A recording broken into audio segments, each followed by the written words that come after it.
যে যেখানে আছেন সবাইকে জানাই অনেক শুভকামনা ও নমস্কার। আমি জীবন নদী, আপনাদের অরুণিমা চলে এসেছি নতুন ব্লগ নিয়ে। বলুন কেমন আছেন সবাই।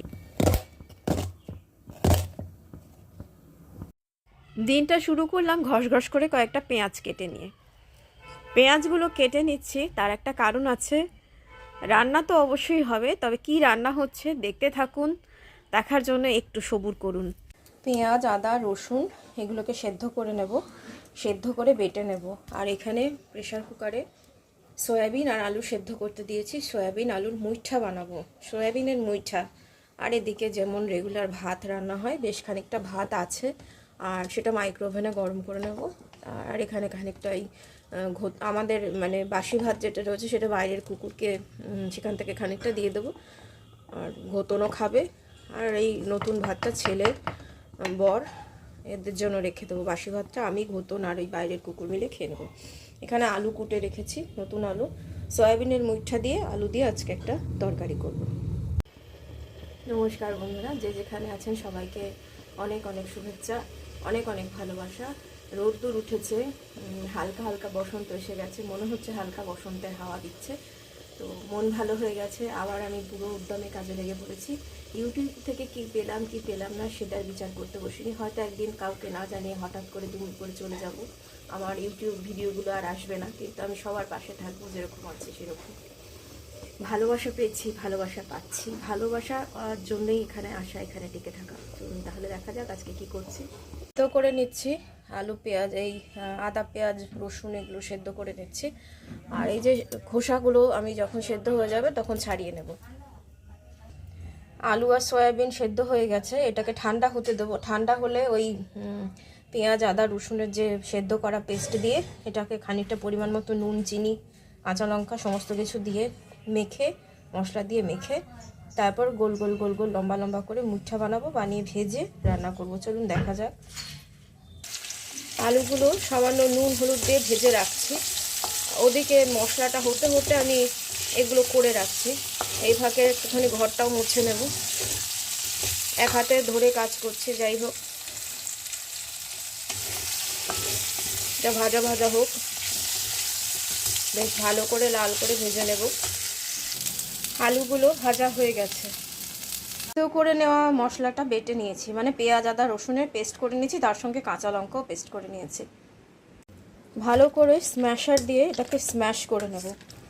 তারপরে মশলা মিশিয়ে, বিভিন্ন রকমের মশলাগুলো মিশিয়ে দেবো। এমনি বাড়িতে যে রেগুলার মশলা থাকে সেগুলোই মেশাবো। দেখতে থাকুন।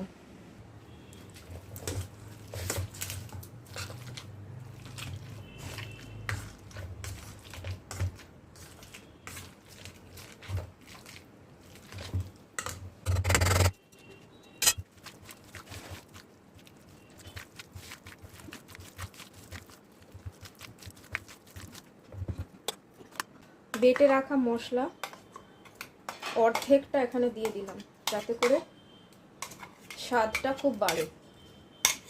এবার এটাকে আবার মিশিয়ে নেব।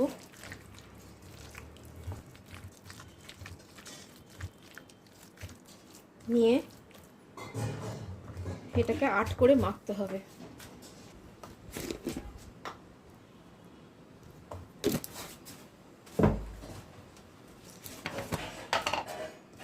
দিয়ে দিচ্ছি সামান্য হলুদের গুঁড়ো। লঙ্কা যেহেতু বেটে দিয়েছি আর লঙ্কা দিলাম না, সামান্য জিরের গুঁড়ো দিলাম।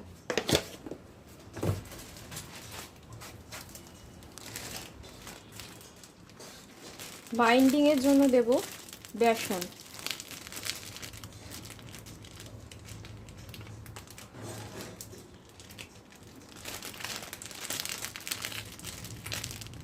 একটু একটু করে বেসন দেব।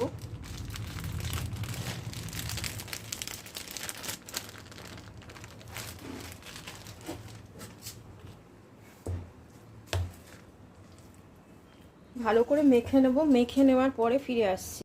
সামান্য আর একটু নুন আর একটু চিনি মিশিয়ে এটাকে ছোট ছোট করে বড়ার মতো ভাজবো। মুঠো মুঠো করেও ভাজা যায়, তাতে করে আর একটু চাল গুঁড়ো মিশাতে হতো, কিন্তু আমার এইটা ছোট ছোট করে ভাজলে কি হবে, নুন মিষ্টিটা ভালো ঢুকবে, তেল মশলাটাও ভালো ঢুকবে।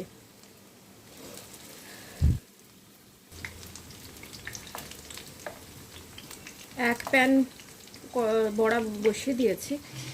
তো যারা সয়াবিন খায় না, যেমন আমার কর্তামশাই সয়াবিন পছন্দ করে না একদমই, সয়াবিনের নিজস্ব কোনো স্বাদও নেই, সেই কারণে এইভাবে রান্না করলে কিন্তু সয়াবিন চেটে পুটে খাবে। আপনারা সবাই যারা রান্না করতে ভালোবাসেন তারা বোধহয় রথিন গাঙ্গুলি, রথিনদার চ্যানেলটা আপনারা দেখেন। তো রথিনদা কিন্তু সয়াবিন নাগেটস দিয়েও খুব সুন্দর একটা রান্নার রেসিপি শেয়ার করেছিলেন। খুব বড় চ্যানেল, লাখের উপর ভিউয়ার্স। তো সবার মতো আমিও রথিনদার চ্যানেল দেখি, সবসময় পারি না, সবসময় উনি যে রান্নাগুলো খুব সাধারণ মানুষের সাধ্যের মধ্যে উনি দেখান, তো আমি সেটা দেখি, আমার খুব ভালো লাগে। তাছাড়া যেমন অনেকের রান্নাই আমার ভালো লাগে, সোনিয়া খানম, সোনিয়ার রান্নাও আমার খুব ভালো লাগে। সোনিয়া কালকে আমাকে বলেছে যে ওকে আমি ভুলে গেছি, একদমই না, সোনিয়ার রান্না ভালো লাগে, আয়েশার রান্নাও খুব ভালো লাগে। এরা সোনিয়া আর আয়েশা তো মানে হেন জিনিস নিয়ে রান্না করতে পারে না। আমি যে সব কিছু পারি এমনটা নয়, আমি চেষ্টা করি। যেমন কালকে আমি ওইটা বানাতে গিয়ে একটু ঝুরঝুরে হলে ভালো হতো, একেবারেই ঘেটে গেছে। তো ঘেটে গেছে বলে আমার কোনো খেদ নেই, কিন্তু খেতে ভালো হয়েছিল। এর পরের বার আমি আমার ভুলটা শুধরে নেব। আমি যখন কাজ করি, জীবনের নানা ক্ষেত্রে আমি ভুল করি, প্রত্যেকটা মানুষই ভুল করেন। ভুল করলে তবেই সামনের দিকে এগোনো যায়। মানুষ চিনতে মানুষ ভুল করে, কাজ করতে গিয়ে মানুষ ভুল করে, আবার ভুলটাকে শুধরে নেওয়াই তো জীবন। সেই ভুল আঁকড়ে পড়ে থাকলে তো জীবনটা চলবে না। আর অনেকেই মনে করেন যে সেই একটা ভুল আমি বোধহয় বারবার করতে চলেছি, একেবারেই নয়। কারণ জীবন অনেক পরিবর্তন হয়, সব কিছুই পরিবর্তন হয়, মানুষও পরিবর্তন হয়। আমি কিসের কথা বলছি, কার কথা বলছি, সবাই যারা আমার প্রথম থেকে ভিডিও দেখেন তারা জানেন। এবার যারা জানেন না তারা ভাবছেন, তারা প্রত্যেকে নিজের গায়ে ঝোল টেনে নিয়ে ভাবছেন যে আমি হয়তো তাদের কথা বলছি, একদমই নয়। আমি কিন্তু ইউটিউব সংক্রান্ত কথা এখানে বলছি না। এই যে লিখেছিলাম নির্গুণ স্বজন শ্রেয় পর পর সদা, সেখানে কিন্তু আমার যে ব্যক্তিগত জীবন সেইটা নিয়ে আমি কথা বলেছি। আমি কিন্তু ইউটিউবের কাউকে নিয়ে কোনো কথা বলিনি। তাই যে রাগ করেছো, যে রাগ করেছিস, তাকে বলছি বাবা, আমি কিন্তু এটা আমার ব্যক্তিগত জীবন নিয়ে কথা বলেছি। তো এটাই বলার ছিল।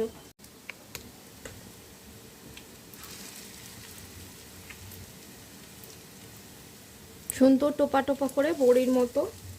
বড়ি আর বড়ার মধ্যে তফাৎ হচ্ছে বড়ির নাক থাকে, বড়ার নাক থাকে না। বড়ি বড়ও হতে পারে, কিন্তু বড়া সবসময় বড়ই হবে। বড়ি ছোটও হতে পারে আর বড়ও হতে পারে।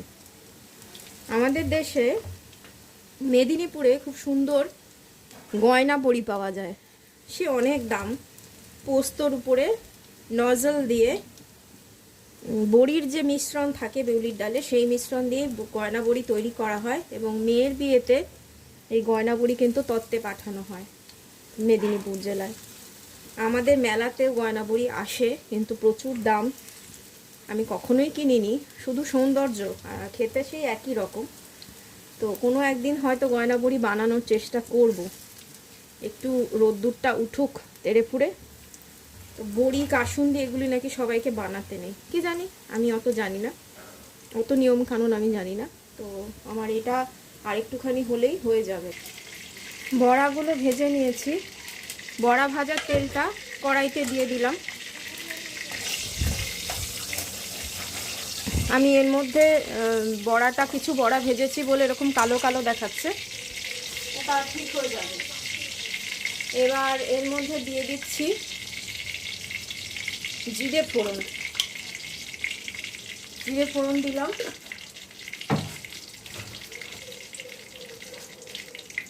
শুকনো লঙ্কা ফোড়ন দিলাম, দিয়ে দেবো গোটা গরম মশলা ফোড়ন,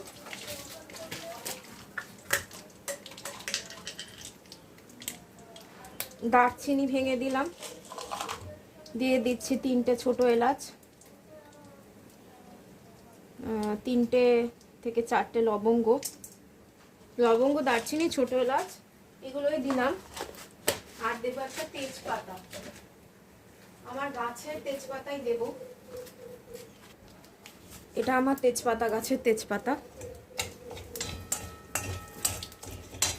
বেশ মিষ্টি একটা সুঘ্রাণ বেরিয়েছে। এবার এই বেটে রাখা মশলাটাই দিয়ে দিচ্ছি। যেহেতু এটার মধ্যে কাঁচা কিছু নেই, শুধু লঙ্কাটা ছাড়া, সুতরাং এটাকে খুব বেশিক্ষণ কষানোর দরকার নেই।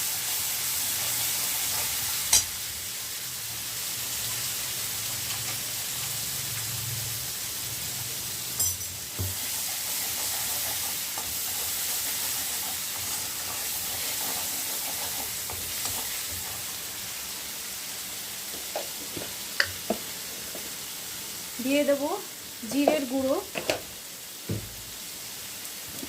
দিয়ে দেবো সামান্য লাল লঙ্কার গুঁড়ো,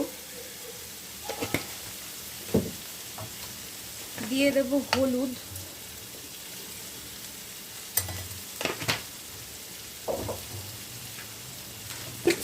সরি, দিয়ে দেবো 1 চামচ কাশ্মীরি রেড চিলি পাউডার,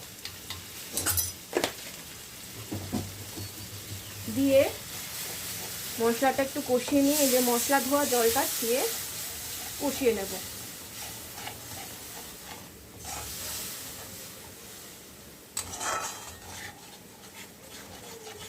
তেলটা ছেড়ে আসুক, তারপর বড়াগুলো দেব। আলুগুলো দিয়ে দিলাম।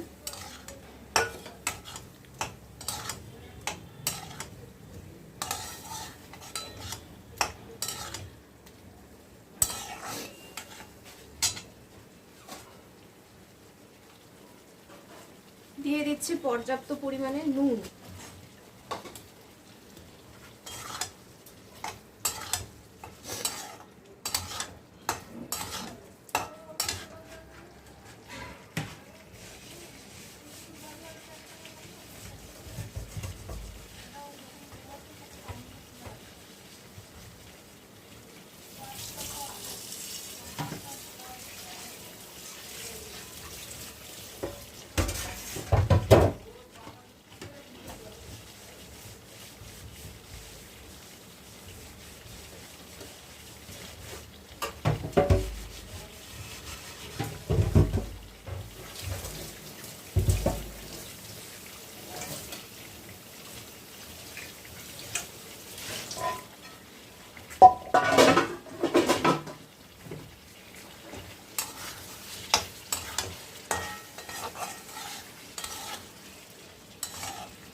আরও একটু জল দিয়ে দিলাম, হতে থাক।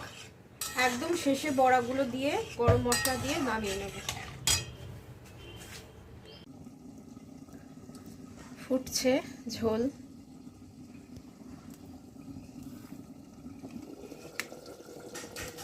আলুটা সেদ্ধ হয়েছে কিনা দেখে নেব। আমাদের একটা ট্রিক্স শেখাই, ট্রিক্স হচ্ছে প্লুরাল। তো সেটা হচ্ছে যে ঝোলটা যদি ট্যালট্যালে হয়, মানে খুব পাতলা ঝোল হয়ে যায়, তাহলে যদি ঝোলে আলু থাকে বা আপনার বাড়িতে অন্য কোনো কারণে আপনি সেদ্ধ আলু করেছেন, ঝোলের আলুটাকে একটু স্ম্যাশ করে, আমার মাকে দেখতাম মাছের ঝোল বা অন্য কোনো কিছুর ঝোল হলে আমাদের সমস্ত কিছুতে আলু দেওয়া হতো। আলুটা তো আর কিছু নয়, স্টার্চ। আমরা যে আটা দিই, কর্নফ্লাওয়ার দিই, সেগুলো কেন দিই? ঝোল ঘন করার জন্য দিই।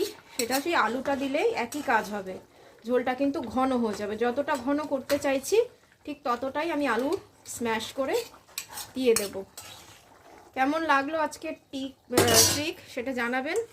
আর এই বড়াগুলো সবগুলো না, কিছুটা বড়া আমি দিয়ে দেব। সবগুলো বড়া দিলে ঝোলটা পুরো টেনে যাবে। কিছুটা বড়া ভাজা খাওয়ার জন্য রেখে দিলাম, আর বাকিটা দিয়ে আমি ফুটিয়ে নেব। এর মধ্যে আমি অন্য কিছু দিচ্ছি না, একটুখানি গরম মশলা দেব, কসুরি মেথি দিচ্ছি না। হয়ে গেছে ঝোলটা, জাস্ট বড়াটা দিয়ে গরম মশলা দিয়ে চাপা দিয়ে দেব।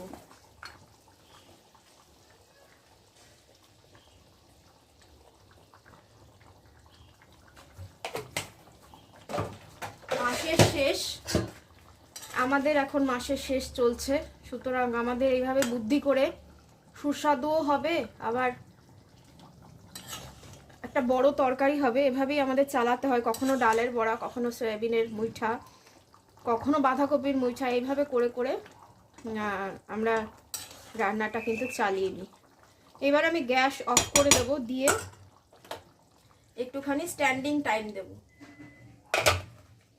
এটার মুটকিটা খুলে গেছে, খুবই অসুবিধা হচ্ছে। একটু স্ট্যান্ডিং টাইম দেবো, তাহলে আমার রান্না রেডি। একটু বাড়িতে করে জানাবেন কেমন হয়েছে, আপনাদের কেমন লাগছে, বা আপনারা যদি একটুখানি অন্যরকম করে করতে চান তাহলে করতে পারেন, করে অবশ্যই দেবেন, আপলোড করবেন এবং আমাকে দেখাবেন যে কেমন করে করলেন। 10 মিনিট স্ট্যান্ডিং টাইম দেওয়ার পর এটাকে ঢেলে নিচ্ছি। যে যেখানে আছেন ভালো থাকবেন। আজকের ব্লগ আমি এখানেই শেষ করছি। কালকে আবার দেখা হবে অন্য কিছু নিয়ে, অন্য কোনো গল্প, অন্য কোনো কথা, আমার জীবন, সমস্ত কিছু নিয়ে আপনাদের সঙ্গে দেখা হবে। ততক্ষণের জন্য টাটা।